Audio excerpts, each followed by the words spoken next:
இங்க நிறைய பேரு பல இடங்கள்ல கலாச்சாரம் பண்பாடு பத்தி பேசுறாங்க. ஆனா அவங்களுக்கு தெரியாது முதல்ல இவனை பத்தி உங்களுக்கு என்ன தெரியும்? பண்பாடு என்பது வேற, கலாச்சாரம் என்பது வேற. நம்ம மக்களின் உணவு, உடை, பொழுதுபோக்கு போன்றவற்றின் வெளிப்பாடு கலாச்சாரமாகும். ஆனா இந்த கலாச்சாரமானது காலம் மாற மாற பழக்க வழக்கங்கள் சில பல மாற்றங்கள் ஏற்பட்டும் இருக்கு. பல்லு முளைக்கிறதுக்கு முன்னாடில இருந்தே கறி சாப்பிட்டு வளர்த்த உடம்பு இது.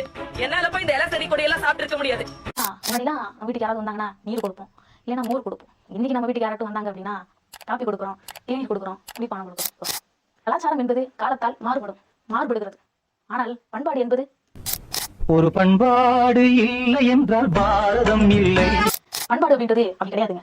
பிறருடைய கருத்துக்கு காது கொடுத்து பிறருடைய மனம் நோகாதபடி பிறருக்காக வாழ்வது பண்பாடு அப்படின்னு சொல்றாங்க. தான் மட்டும் நல்லா இருக்கணும், தன் குடும்பம் மட்டும் நல்லா இருக்கணும் அப்படின்னு அவங்க ஒருபோதும் கனவுல கூட நினைக்க மாட்டாங்க. பிறரும் நல்லா இருக்கணும் அப்படின்னு மனசார நினைச்சு பிறருக்காகவும் உழைப்பாங்க. கலாச்சாரம் என்பது காலத்தால் மாறக்கூடியது, மாறுபடுகிறது. ஆனால் பண்பாடு என்பது காலத்தால் மாறுபடாதது, மாறுபட கூடாது.